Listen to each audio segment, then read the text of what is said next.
Sorry, I'm getting shifted a wee bit here. Sorry. I don't even think. I don't think. I mean, people talk about this back threes and 3-5, 3-4-3s. Not. It was a back five, but the back five with Konecki and Yang as a fullbacks not going to work. I mean, Konecki had a poor night, but he had. I mean, his man had him on toast all evening. That first half. Yeah. I mean, he was getting absolutely destroyed. Was it? What do you call it? Sully had him destroyed. Yeah, I mean, really. it was painful for him. Not a fullback. Yang on the other side, not a fullback, and they get pegged back in. First half an hour, they couldn't go to the halfway line, Celtic. So it wasn't. It was a back five. The midfield box. I mean, it was Hatate sitting deeper. Hatate is wasteful at best times, but he's away with it when he's playing number 10, and you've got 70 yards to cover it up. Not when you're losing the ball 35 yards for your own goal. You can't get out. But Mick, that's a worry. That's a worry for me because Martin O'Neill identified that and made sure that he played to Tati another 30, 40. He played him off the front in a kind of 4-4-1-1. Listen, O'Neill was trying to make do with what he's got. I think Nonsi is trying to imprint his style, but he needs to realise he's not got the players to play this way yet. I said that on our Celtic podcast. Celtic don't have the players to play any formation right now.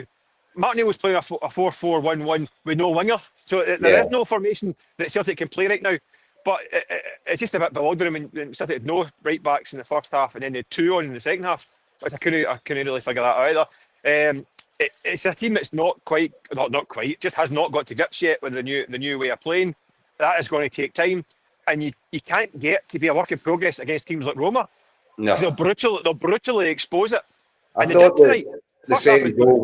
the second goal, Mick, was a perfect example of that, where you've got Konecki meant to be playing and giving cover to Kieran Tierney. Kieran Tierney finds himself 2v1 in the wide area. He's not got a chance. He's not got a chance in that position. And Konecki's 20 yards further forward than he should be. And it just, that's a worry for me, that I'm not sure the players understand what it is they're being asked to do here. Because surely that's not what the manager wants. Well, I just think, I think the guy needs to have time to do his own thing, but you don't get time in the middle of December. I think sometimes you have to look at what you've got and then reverse engineer it from that. You don't say, I want to play 4-4, 4-4-3, and then make it fit. You have to take what you've got and reverse engineer it to make it work, and that's not happening right now.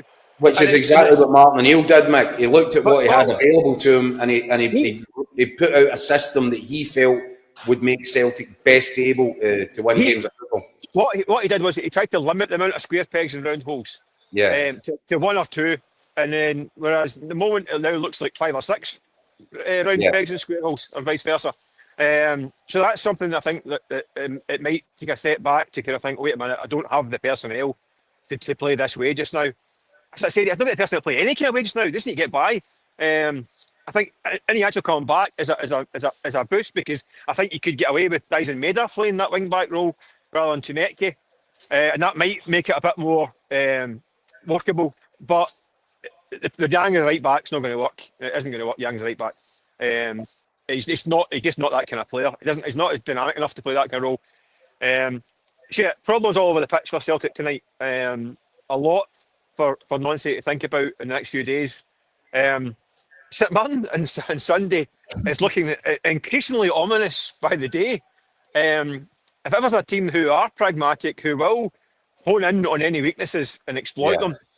Another thing I've noticed for a long time with Celtic, but especially tonight, was the difference in size between Roma and Celtic.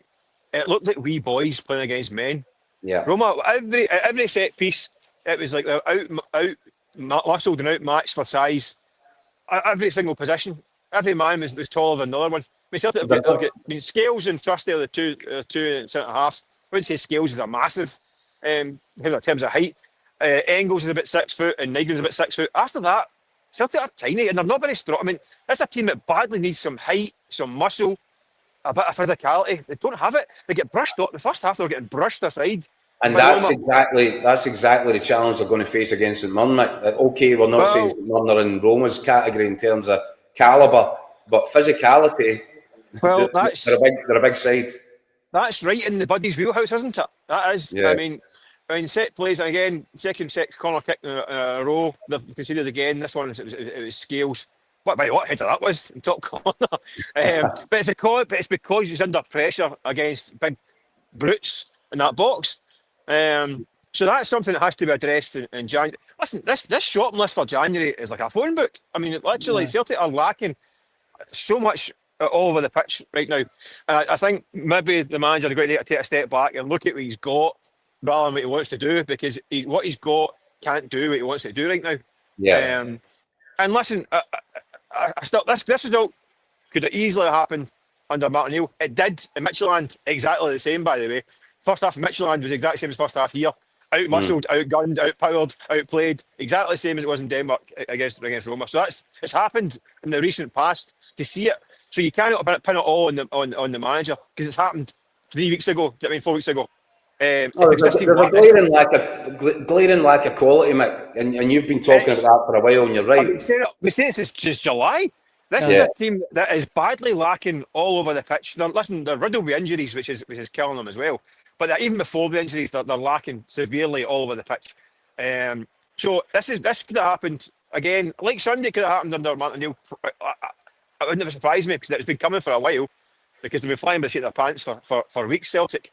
And it's just glaringly obvious. But what I'm saying is, I think the manager may have to think, right, it has to strip us back to basics. This is a